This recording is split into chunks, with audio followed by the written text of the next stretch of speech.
Girls on the Go here. I am actually staying with my cousin Alisa and her family. This is Alisa. Hello. And we're in Fresno, California, and it's been really cool to catch up. It has. And compare stories from family stuff. Try and compare memories a little bit and see where some of ours fit together. Like where some of my stuff is missing, you have it. And I think that goes the other way around too. Yeah, you got to live with the family, and we were always abroad. Yeah. I always lived away and visited. Right. And you have a lot of stuff from before I was born that I've gotten to see through pictures and photo albums and stuff like that.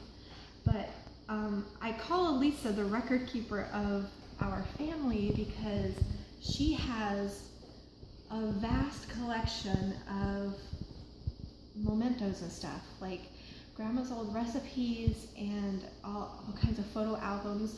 The hutch behind us was Grandma's, and it's filled with familial china and silver, and she has letters from my grandpa, even letters that I wrote her that I forgot I wrote her, and it's really cool because in a non-hoarding way. It's nicely kept. Yeah. In a non-hoarding way. I do keep everything. But it's wonderful. It's wonderful to be reminded of all of that stuff. And we have actually talked about some of the family legends. And so this video I wanted to do for one of the best not kept secrets in our family. We heard it through several different people in several different ways. And the story was about a family member named Julia. So this is a picture of Julia.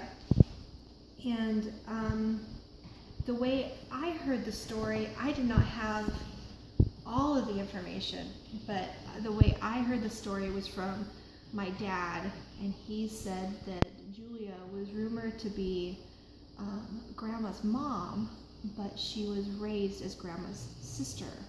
So that's really all I had as far as Julia goes. And then I get here, and Alisa has so much more that's really exciting. And it is an amazing story. It's right out of history books, in my opinion. My grandfather would write me letters and tell me these different stories. So I have the history of Julia and my grandmother, our grandmother, and how they were raised. And back then, it was not, it wasn't good if you had a baby out of wedlock. So Julia, she worked in Chicago, and I believe the family farm was in one of the Dakotas. And she would come back on the weekends to the family and travel to the city and work during the week, and then come back with goods and gifts and furs, and she had her own car, and it was during the recession. So there wasn't any money. Everybody worked really hard, and she just worked in a department store. But from what I understand, she dated one of the mobsters, and they claimed that it was the Al Capone. Whether that's true, I don't know. I can't get far enough into history books about it, or in any history. But and the reason they say that, it was a mobster of some sort, and she would come home. In the picture, during the recession, she has a fur coat, a fur shawl on, and they were poor. The family was poor. Everybody was really poor. But she wasn't, and she was very, anyway, she would come back with gifts. And the reason they raised Julia as a sister to Grandma and her brother Mike is because it wasn't looked upon to have babies out of wedlock. And so they hid the fact that she had 2 children. And the crazy part of the story is, with the mobster, it's told that once he found out that she had 2 of his children, without telling him, he got mad. And one trip coming home, she was driving alone on one of the roads, and her car and her were found alongside the road, and she was decapitated. And she wasn't in a wreck. There was nothing, no damage. It she was just decapitated. So when I go back and I look at history, like newspapers, I only get to a certain point, and I don't know how to get farther. Because I'd love to see an obituary, or where she's buried, or cause of death. That's really what I'm curious about, whether Al Capone was part of it or anything. A mobster is fine. I don't know how we would find history of Al Capone, but Right. I find myself in history books saying, do I have that jawline?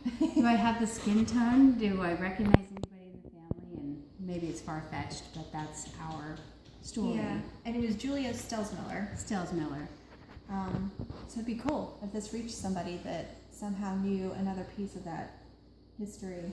But I was joking with Alisa because I said, yeah, you got the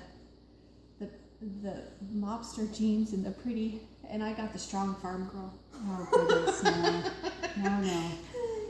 So, but it's been wonderful here, and I definitely wanted to share that story, and thank you. Yes. Thank you for sharing it with me, because I didn't know so much of it. So it's really cool to get to hear it. So thanks. Yes, again thank you. for And joining thanks us. for visiting. Hey, Girls my on the pleasure. go. Man, we have been here. We're trying not to get too comfortable. We've decided that we're going to stay maybe the day before she decides to kick us out because it's wonderful here. I'm not kicking them out. They're staying.